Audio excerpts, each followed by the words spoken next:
ايه القمر ده؟ اسمك ايه؟ اسمك ايه؟ لا انا بقولك اسمك ايه؟ اسمك ايه؟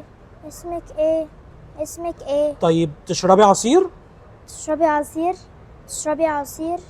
تشربي لا عصير؟ طيب ايه رأيك نقوم نلعب كورة مع بعض؟ نلعب كورة. نلعب كورة. نلعب كورة. بيبي شارك بيبي؟ بيبي شارك بيبي مين؟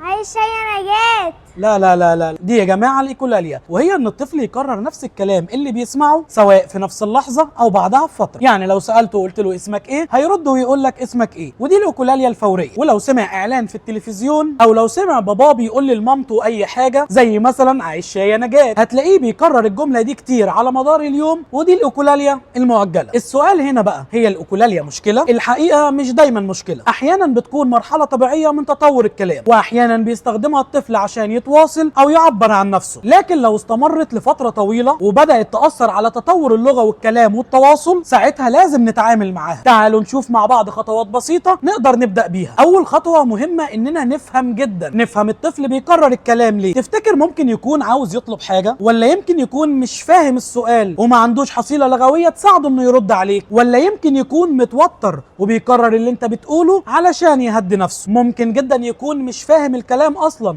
ولا الاسئله ولا انت عاوز ايه، وبيكرر اللي انت بتقوله علشان جعان معلومات. كل اللي انا قلته ده وارد جدا. طيب نتعامل ازاي مع الايكولاليا؟ لما اجي اساله على حاجه زي مثلا اسمك ايه، هيرد عليا ويقول لي اسمك ايه. انا هبدا معاه اني اعرفه اسمه الاول. على سبيل المثال هو اسمه مثلا محمد، هبدا ان انا احط ايدي عليه واقول له مثلا محمد محمد محمد، وبعد كده ابدا اساله واقول له اسمك ايه. لو الولد ما ردش او مرادد انا عليه على طول بعدها اقول له اسمك ايه؟ محمد. اسمك ايه؟ محمد. اسمك ايه؟ محمد. لازم اقول الاجابه بتاعه السؤال مباشره بعد السؤال على طول، زي اسمك ايه؟ محمد. الولد هيبدا ان هو يكرر ويعرف ان اجابه سؤال اسمك ايه هو محمد. عاوز اقول لك ان مع التكرار هتجيب نتيجه باذن الله. كمان لازم نبسط الاسئله ونديله اختيارات بسيطه، يعني بدل ما اقول له عايز تشرب ايه ممكن اقول له تشرب عصير ولا ميه. لو الولد اختار عصير اقول له عصير. عاوز تشرب عصير؟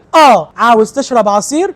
بحيث ان الولد لما اجي اساله السؤال بعد كده واقول له عاوز عصير يرد ويقول لي وهنا لازم نديله العصير على طول. كمان لازم ننمي الحصيله اللغويه عنده. ممكن نستخدم الكروت او الصور ونعرفه كل حاجه حواليه، زي اساس المنزل، الفاكهه، الخضار، الملابس، الطيور، الحيوانات. ولازم نعمل ربط بين الكلمه والمعنى عشان يفهم هو بيقول ايه ويفهم احنا بنقول له ايه. واوعى تنسى تشجعه وتعززه، ولو طلب منك حاجه لازم تديها له فورا، لان الربط هيخليه يكرر الصح دايما. وابدا اتكلم معاه واساله على كل حاجه حواليه واستناه يجاوبك. شاور على حاجه مثلا واساله عليها ايه دي، يعني مثلا لو بتشاور على كوره اساله وقول له ايه دي. لو جاوبك تمام، ولو ما جاوبكش قول له ايه دي؟ كوره.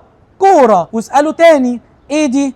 كوره. كوره. وكررها كذا مره لحد ما يجاوبك لوحده. الكلام اللي انا قلته ده محتاج وقت وصبر، بس هيفرق جدا في تطور الطفل. كل خطوه بتفرق معانا، وعلشان كده اوعى تتاخر انك تعرض ابنك على مختص عشان يساعدك في المشوار. اللي شاركت النهارده معايا ومثلت دور الايكولاليا البطله فريده بنت اخويا، ساعدتني النهارده عشان نحاول نوصل الصوره زي ما بتحصل بالظبط. عاوزه تقولي ايه؟ الايكولاليا مش حاجه تخوف، بس لازم نشتغل عليها من بدري علشان نعرف نساعدهم يتكلموا صح. اعملوا لايك وكومنت وشير علشان نقدر نساعد اطفال كتير. ومنشن بقى لاي حد شايف ان الفيديو هيساعده، وما تنساش ان الدال على الخير كفاعله.